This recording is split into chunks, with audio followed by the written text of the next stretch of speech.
ahora que ya vamos con nuestro amigo, el invitado del día de hoy. Doctor, buenos días, ahora sí me escucha. Ahora sí, ahora sí.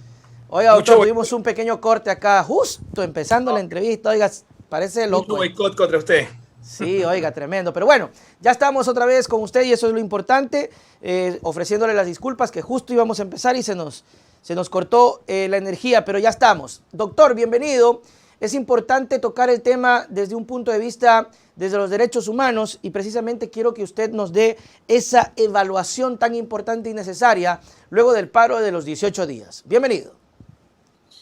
Bien, yo creo que se repiten las mismas prácticas de octubre del 2018. Yo 19. creo que 19, perdón, sí. Creo que básicamente no se aprendió del tema de el diálogo, de lo que significa un verdadero diálogo, el entendimiento del otro, ponerse en los zapatos del otro, las mismas prácticas en cuanto a desprestigiar, en cuanto a calumniar, a difamar, sí, los mismos comentarios racistas desde el propio gobierno, ¿no? Desde la misma gobernanza, intentando descalificar la protesta, ¿sí? Minimizándola, ¿sí? Situándola en un contexto completamente distinto, como que si el gobierno fuera un Ecuador totalmente distinto al de las protestas, ¿no? Y yo creo que no se aprendió nada justamente de las protestas de octubre del 2019, no se aprendió absolutamente nada, se volvieron a repetir las mismas prácticas y el resultado probablemente sea el mismo si es que obviamente estas mesas de negociación fueron creadas únicamente para vender humo, que es lo que esperamos que no haya sido así. Claro. ¿Sí? Es decir, si fracasan las mesas de negociación, si no se instrumentan los acuerdos en los que se llegaron, obviamente tanto los manifestantes como el gobierno, vamos a repetir consecuencias muy similares a las de octubre del 2019, sin que decir que ya se está repitiendo el libreto de comenzar a criminalizar a los manifestantes. No se han abierto algunas indagaciones, sé que se han abierto indagaciones contra dirigentes de la UNE, se han abierto indagaciones contra otros dirigentes también de la CONAIE, de los que participaron en las manifestaciones, un libreto muy parecido al que siguió Lenín Moreno después de la represión. Y no nos olvidemos algo que es importante. Lenín Moreno prácticamente, ¿sí? Una vez que se firmó el acta, a través de un simple decreto, ¿sí? Permitió la liberación de las bandas en el tema de combustible, lo cual fue exactamente igual o idéntico a lo que pasó, obviamente, en cuanto a lo que quiso la manifestación pretender, es decir, que se deroga el decreto de la eliminación de los subsidios de los combustibles, lo cual técnicamente quedó en nada porque Lenín Moreno criminalizó y posteriormente hizo lo que le dio la gana y al final terminó obviamente quitando los subsidios. Ojalá que estos acuerdos no sean el mismo libreto que implantó Moreno para poder frenar la protesta social. Doctor, ¿usted cree que el momento que pasó con el paro de los 18 días, el señor Guillermo Lasso termina siendo más represivo que Moreno en términos de violencia? Y las manifestaciones tal vez en octubre del 2019 se enfocaron únicamente en la protesta indígena y en el alza de los combustibles, ¿no? Aquí, en el tema justamente de las protestas que pasamos, también hubo reclamos de trabajadores públicos, de maestros, ¿sí? De servidores médicos, por ejemplo, y es un reclamo con respecto a lo que pasa en general en el país, ¿no? Lo de Moreno era muy puntual, que el tema únicamente del alza del combustible. Acá vemos otros actores y desde luego, ¿sí? Yo creo que no puedo yo cuantificar si es que hubo más o menos. Para mí es el mismo libreto, gasear centros de ayuda humanitaria, impedir, por ejemplo, o tomarse instituciones como la Casa de la Cultura. Claro. Tal vez ese es un símbolo que no lo vimos en octubre del 2019, claro. La toma, obviamente, de símbolos como la Casa de la Cultura, que eran, obviamente, representaban, obviamente, la hospitalidad frente a estas manifestaciones en relación a los indígenas, ¿no? Yo creo que para mí sigue siendo el mismo libreto represivo, ojo, o sea, no es que le quito menos represión, es el mismo libreto represivo que se siguió por parte de Moreno y que obviamente lo está siguiendo y lo siguió Lasso. Ahora, viene el tema de la criminalización de la protesta social. Veremos si efectivamente estas mesas técnicas efectivamente dan frutos o fue únicamente una burbuja para poder detener el inminente colapso social que para mí sigue existiendo en el país. Hablando de las mesas de trabajo, doctor, ¿usted cree que debería aprovecharse para llamar a más actores? Es decir, estamos viendo mesas que se están dando con la CONAIE, que está muy bien, porque ellos fueron los que plantearon el reclamo, pero usted acota algo cierto. No solamente es la CONAIE, sino muchas otras personas y actores que estuvieron sintonizados, aunque no salieron.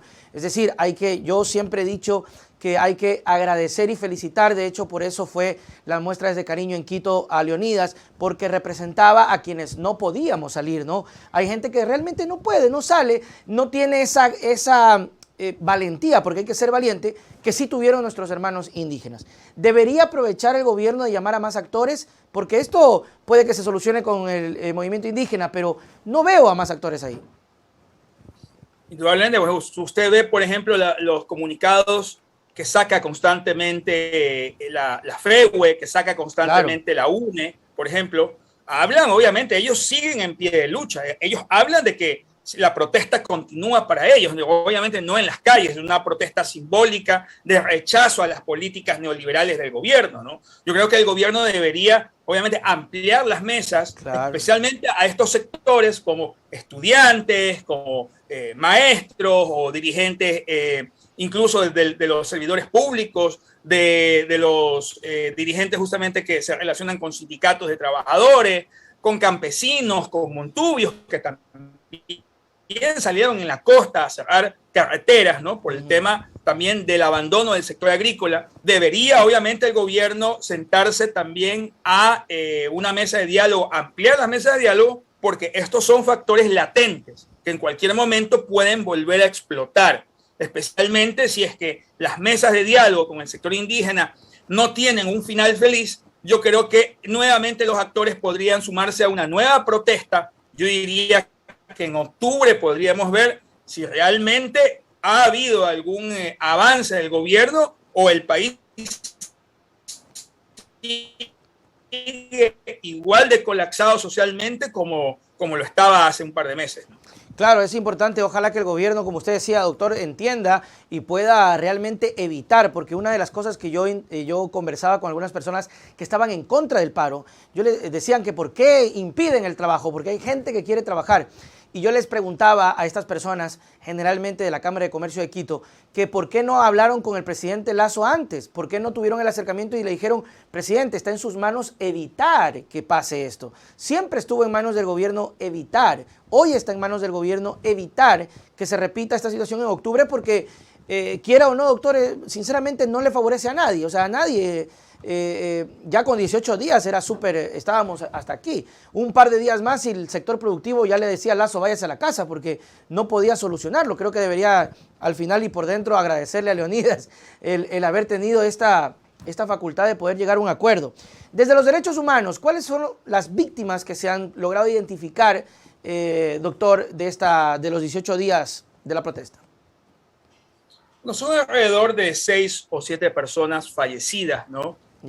Gran parte participaron obviamente en las manifestaciones. Hay también un agente de la fuerza pública, un militar que murió también en las manifestaciones, sí, aparentemente en un tema que a mi criterio fue totalmente aislado del tema central de las manifestaciones. Ahora, siempre hay que ver, ¿no? Cuando se habla del tema de la investigación, de la verdad y la justicia, siempre hay que ver que la fuerza pública tiene el uso legítimo de la fuerza. Claro. La fuerza pública tiene una logística, ¿sí? La fuerza pública está pagada para poder, de alguna manera, reprimir. Tiene petos, tiene estos equipos Robocop, puede tener una alternativa de uso de armas, ¿no? Los manifestantes, claro, a lo sumo que se incautaron algunos escudos ahí hechos como de cartón o lo típico, ¿no? El tirar la piedra que sacan del cemento, ¿no? Entonces no constituyen elementos realmente que puedan poner en riesgo, ¿sí? El curso, obviamente, de la actuación de la fuerza pública, porque hay un desbalance, siempre va a haber un desbalance. Por eso es que siempre las investigaciones deben apuntar a quienes son el factor vulnerable de las manifestaciones, que son los manifestantes. A mí me parece absurdo ¿sí? Obviamente tiene que ser investigado, de que siempre en estas comisiones de la verdad, ¿sí?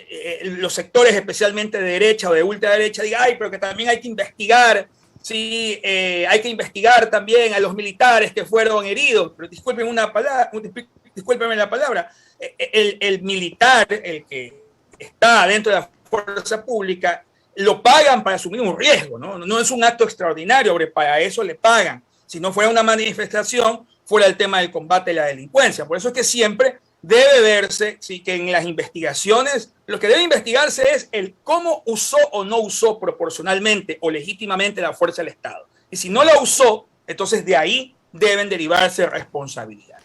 Eso tomando en cuenta que, por ejemplo, cuando se dio la alarma de que existían armas bélicas en la Casa de la Cultura, la Fiscalía no encontró nada. Entonces, por ahí podría ser también, porque fueron, allanaron, entraron y dijeron, no, no hay, pero ya nos quedamos aquí. Fue simplemente la excusa para apoderarse de la Casa de la Cultura. Sin embargo, doctor, también se veían situaciones de actos vandálicos que también creo que son aislados, que creo que sí, definitivamente la policía y la justicia deberá investigarlo, porque no puede confundirse. Aquí lo malo y lo que no comparto es que se quiera confundir o mezclar el hecho de la manifestación con la violencia y deslegitimar el derecho a la protesta.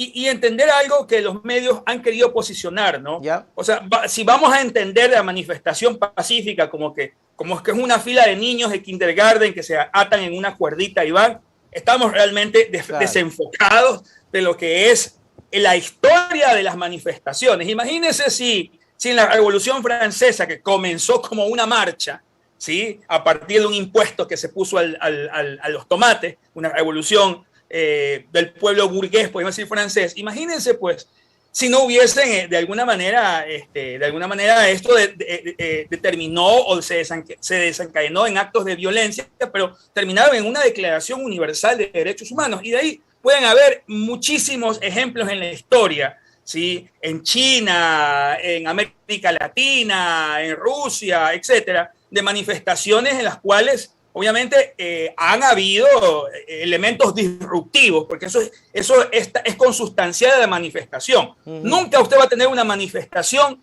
tal como la quieren pretender conceptuar los medios, como que si fuese algo idílico de personas de blanco. Bueno, las manifestaciones son contrahegemónicas, ¿sí? O sea, la gente que sale a las calles es porque está protestando contra una estructura que los aplasta.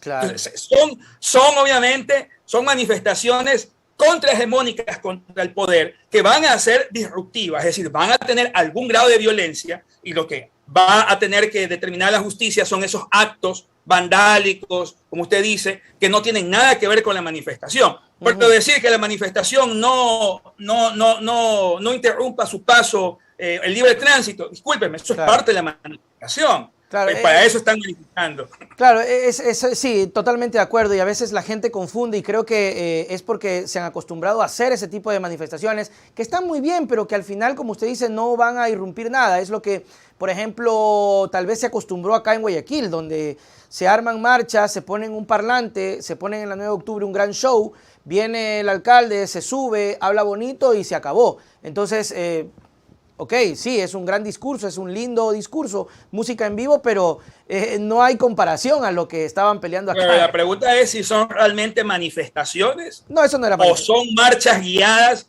por el poder público, en cuyo caso no tiene nada que ver. Así es, totalmente. Una verdadera manifestación, ¿no? Pero se confunde, ¿no? Y la gente dice, eso es una manifestación, eso es una marcha. No, y yo lo decía, no puede ser que vayan con serpentinas, con caramelos, eso va a ser muy, muy complicado, pero hay ese discurso, doctor, y creo que es importante tomarlo, también es una vulneración a los derechos, porque la gente rechazaba a la prensa cuando estaba ahí haciendo coberturas, los manifestantes los echaban, claro, estaban siendo víctimas, estaban siendo vulnerados, pero era una reacción, doctor, sin justificar la violencia, de que los medios no transmitían la realidad que pasaba en las calles. Era terrible y se volvió a repetir ahora.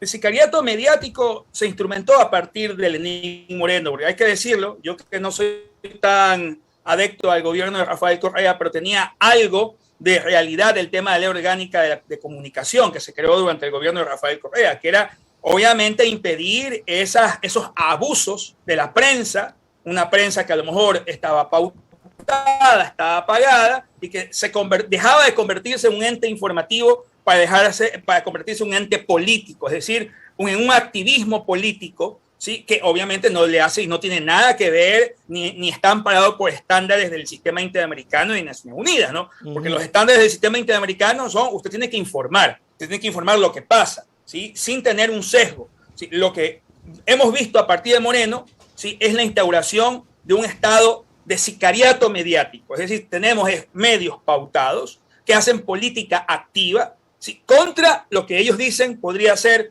una ideología de izquierda o una ideología del correísmo, porque para eso es que se instauró ese sicariato mediático y que también se lo usó en este caso contra Leonidas Issa para instaurar este tipo de discursos como queremos trabajar, estos indios que se vayan al páramo, claro, porque reclaman y no tienen derecho, me impiden que yo pueda vivir.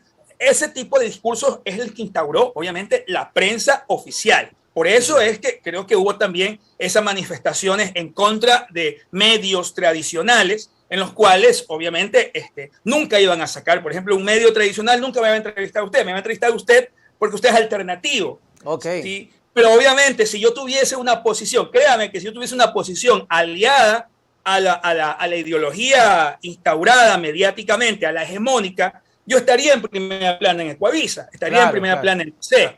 Claro. Pero no van a oír eso de mí, entonces hay ciertos interlocutores que no son válidos en ciertos medios y son válidos en otros. Y le cuento, doctor, que no solamente con ustedes, también es con nosotros, porque, por ejemplo, no aceptan entrevistas, por ejemplo. Pasa igual, no vienen, se los invita o qué sé yo, en algún momento ser también invitado, porque yo veo muchos compañeros periodistas que son invitados. No, pero ¿qué van a invitar? No. Tampoco hace falta, tampoco es que uno está desesperado, pero tiene razón, no le pasa a ustedes. También nos pasa a nosotros desde el punto de vista de que no aceptan, no vienen, porque creen que uno está direccionado y no es así. Simplemente queremos escuchar. Yo, justamente en octubre, en el paro de los 18 días, avancé a conversar solo con una persona que estaba en contra de la marcha. Y me pareció genial poder escuchar sus percepciones. Y me pareció preocupante porque la persona que yo entrevisté decía, ¿por qué los indígenas no marchan en contra de la salud, en contra de la educación? ¿Por qué no marchan? ¿Por qué no hablan de eso? Y yo le decía a la persona, perdón con todo el respeto, pero precisamente por eso están marchando. No están leyendo los 10 puntos y tal vez no están viendo otras cosas. Entonces, esa es la razón, doctor, y tiene usted completamente en ese sentido. ¿Cuáles serán las consecuencias que podría acarrear Lasso con el mal ejemplo de Moreno, que salió totalmente victorioso y que hoy está tranquilo y que le dice tal vez indirectamente a Guillermo, tranquilo hermanito que no te va a pasar nada, mírame a mí? Bueno, políticamente creo que puede ser ya el fin, obviamente, de lo que podría ser la tendencia de derecha o de una derecha más extrema, ¿no? Okay. Porque un gobierno que acaba deslegitimado, creo que los números tiene apenas el 12 o el 17%, entrando al segundo año, ¿sí? No me quiero imaginar con cuánto podría terminar si es que termina el cuarto año, ¿sí? Pero obviamente eso significaría que el modelo, porque Lasso trae detrás de sí, aparentemente trae una ideología, no es como Moreno sí era totalmente bruto, o sea, ese no tenía absolutamente nada en el cerebro, ¿ya? Pero técnicamente Lasso sí tiene, por ejemplo, algunos ideólogos de estas escuelas austriacas, ¿no? De estas escuelas fiscalistas, de Hayek y todo, ¿no? Que hablan de la mano invisible y de cómo el mercado se autorregula, claro, ¿no? O sea, sí, tiene detrás de eso. Lasso tiene gente que ha estado metida en los think tanks, por ejemplo, que vienen de Estados Unidos de Norteamérica, de una escuela estadounidense o austriaca, ¿no? Entonces, claro, el fracaso de Lasso es el fracaso incluso de ese modelo. ¿Sí? O sea, podríamos decir, ese modelo es inaplicable en este país porque Lasso lo quiso aplicar, tema de Simón Cueva, que sale mal, ¿sí? Por esa doctrina fiscalista de yo estoy bien a nivel fiscal, estoy muy bien en reservas, pero aquí hay problemas en salud, hay problemas en educación, porque no ha querido, obviamente, inyectar el dinero para poder solventar necesidades. Y con Arosemena no cambia la cosa. Si Arosemena sigue con la misma línea, yo creo que Lasso va a tener los mismos problemas que tuvo hace unos 2 o 3 meses. Pero para mí va a significar que Ecuador mire nuevamente hacia la izquierda, no sé hacia cuál izquierda, si es la izquierda de Correa, si es una nueva izquierda, si es la izquierda mariateguista de Isa, no lo sé, pero probablemente Ecuador vaya a mirar en las próximas elecciones hacia un candidato de izquierda, justamente por el fracaso de este modelo. Claro, y es interesante, doctor, saberlo y conocerlo, aunque se ha dicho, pero a la vez la gente cree que la izquierda solamente es de Correa y ese también es un error, ¿no? Ahí la izquierda tiene muchas otras ramificaciones, no la izquierda democrática. Esa no es izquierda por ningún lado. Eso no es chútica, qué vaina con la izquierda democrática y qué vaina también con el candidato que según no sé, tenía buenos números para la alcaldía Hervas y que con esto pues rompe un poco el asunto. Doctor, las elecciones serían entonces el síntoma que vamos a ver más próximo de este desgaste. Vamos a darnos cuenta en las próximas elecciones que estamos a la vuelta de la esquina. Las seccionales van a ser ya un termómetro de cómo la gente está percibiendo, obviamente, incluso las propias tendencias, ¿no? Aunque yo diría que en el tema seccional todavía impera muchísimo los populismos seccionales. Okay. Ahora, tanto Quito como Guayaquil, esos populismos, podrías decir, elitistas, están desgastados, ¿sí? Tanto en lo que es, por ejemplo, lo que podría representar Guardera y los quiteños de bien, o sea, toda la línea que viene desde algunos alcaldes que tienen ese perfil, y podríamos ver nuevamente a un Yunda o alguien parecido a Yunda que se meta nuevamente en las elecciones de Quito. En Guayaquil, el hecho de que Cynthia Viteri tenga la amenaza de varios ex candidatos, varios ex afiliados del Partido Social Cristiano, los tenga como posibles contendores, puede partir la tendencia. Claro. Ojo con Guayaquil, porque en Guayaquil vamos a tener candidatos del mismo partido, ¿sí? Del mismo Partido Social Cristiano que se han separado y que van a terciar contra los mismos candidatos. Hablamos de Reyes y de la Penti. Como la Penti, Cristina Reyes, Gushmer. Gushmer, sí. Que ya han anunciado, obviamente, que van a terciar. Entonces, eso va a partir la tendencia y podría haber alguna sorpresa en Guayaquil justamente por esa división que tiene el movimiento, podríamos decir, más preponderante en Guayaquil. Podría haber alguna sorpresa.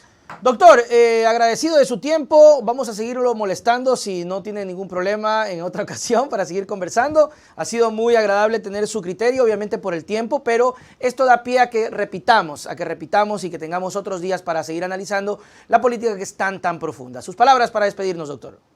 Muchísimas gracias y siempre con los medios alternativos. Y yo sé que usted también sufrió ataques durante VIC, sufrió ataques, mi solidaridad con usted, sí, porque... Doctor.